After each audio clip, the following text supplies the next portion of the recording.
Has anyone ever seen a live Cornish game hen? You've seen one? You've seen one? You've seen one?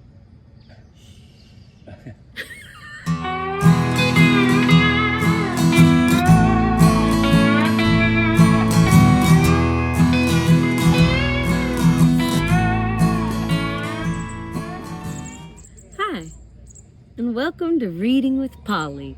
We've seen a few dead Cornish game hens in our time, usually on a plate in front of us, and always when we are ravenously hungry at a formal dinner surrounded by folks we don't know.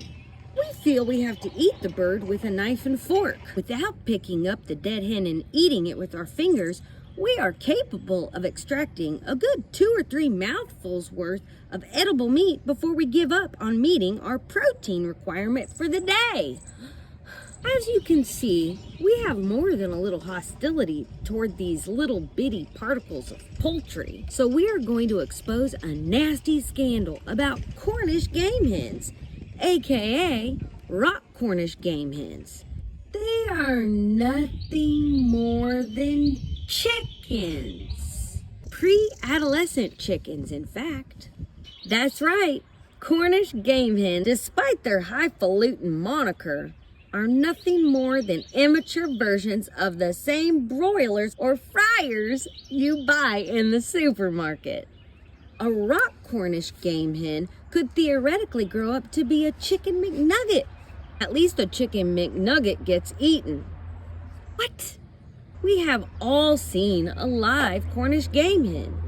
Federal regulations define a rock Cornish game hen or Cornish game hen as a young immature chicken, usually 5 to 6 weeks of age, weighing not more than 2 pounds, ready to cook weight, which was prepared from a Cornish chicken or the progeny of a Cornish chicken crossed with another breed of chicken. In practice, most Cornish fowls are crossbred with Plymouth Rock fowls. Dr. Roy Brister, Director of Research and Nutrition at Tyson Food, Inc., told Imponderables all the chicken we eat has the Cornish White Rock as one of its ancestors. Cornish fowl are prized because they are plump, large-breasted, and meaty. Other breeds are too scraggly and are better suited for laying eggs. Most of the Cornish game hens now sold in the United States are actually less than 30 days old and weigh less than 1 pound after they are cooked. According to the USDA's Agriculture Handbook, Cornish game hens have raised and produced in the same way as broilers. But because they are sold at a smaller weight, the cost per pound to process is higher for the producer and thus for the consumer.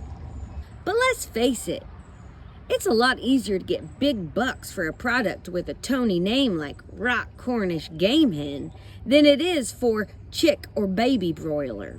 If veal were called baby cow, its price would plummet overnight. Dr. Brister speculates that the creation of Cornish game hens was probably a marketing idea in the first place.